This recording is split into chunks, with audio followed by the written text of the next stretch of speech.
Bạn nghĩ rằng cổ tích chỉ toàn ánh sáng và cái kết có hậu sao? Ở đây, chúng tôi mở ra những dị bản hắc ám, nơi sự thật bị che giấu sau huyền thoại. Chào mừng đến với dị bản hắc ám. Người già trong làng vẫn thì thầm với con cháu.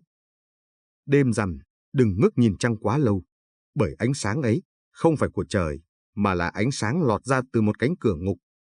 Cánh cửa ấy nằm ngay trên mặt trăng, và kẻ canh giữ nó chính là Hằng Nga. Không như những gì người đời kể, Hằng Nga không phải vợ hậu nghệ, cũng chẳng phải tiên tử dịu hiền. Nàng là kẻ phạm tội bị thiên đình phong ấn, ép làm người giữ cửa linh hồn. Mỗi khi cánh cửa nguyệt mở ra, linh hồn người chết phải bước qua để sang thế giới khác. Nhưng nếu thiếu hồn, nàng buộc phải gọi tên người sống, để thế chỗ. Người ta truyền rằng, những ai sắp bị Hằng Nga gọi tên sẽ có vệt sáng hình lưỡi trăng trên trán. Đêm ngủ, họ thường giật mình tỉnh dậy, mồ hôi lạnh chảy dọc sống lưng, tai nghe tiếng áo lụa xột xoạt bên ngoài cửa, và tiếng thì thầm. Cửa đã mở rồi, đi cùng ta. Một đêm, trong làng có một bé trai chừng 7 tuổi bỗng mộng du, miệng gọi chị Hằng. Trên trán nó hiện rõ dấu vết trăng lạnh buốt.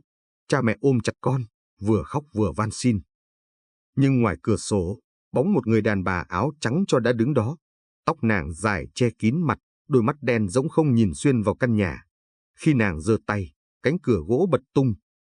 Đứa bé gào khóc. Mẹ ơi, có người kéo con đi. Cha nó ghì chặt, mẹ nó lao đến ôm, nhưng thân thể bé trai dần bốc khói trắng, linh hồn bị lôi ra từng chút. Trong khoảnh khắc cuối, nó run rẩy thều thào. Con lạnh quá, cứu con.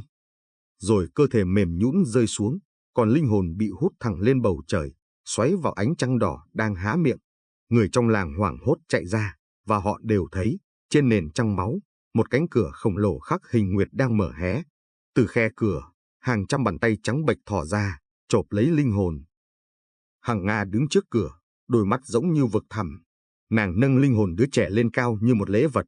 Ngay sau đó, ánh trăng bùng sáng dữ dội, sáng đến mức tưởng như ban ngày, nhưng ai cũng hiểu, đó là ánh sáng của một linh hồn vừa bị thiêu cháy.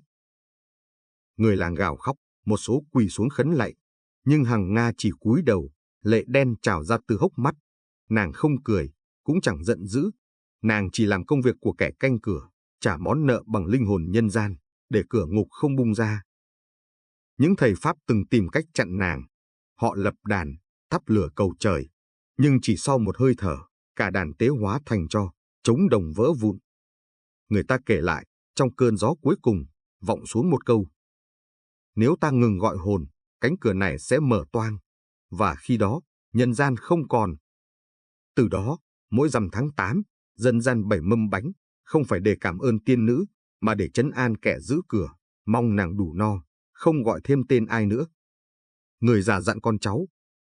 Nếu thấy trẻ nhỏ thì thầm trong mơ rằng cửa đang mở, hãy lập tức bồi cho lên trán nó. Nếu không, sớm muộn gì cũng phải đi theo nàng. Ánh trăng đẹp đẽ kia, thực chất chỉ là ánh sáng rỉ ra từ cánh cửa âm linh chưa bao giờ khép kín.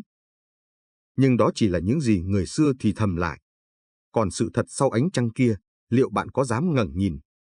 Bởi biết đâu, ngay lúc này, có một đôi mắt đen rỗng đang dõi theo bạn qua vầng sáng ấy.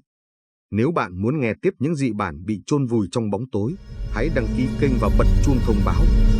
Bởi còn nhiều câu chuyện chưa ai dám kể hết dưới ánh trăng máu này.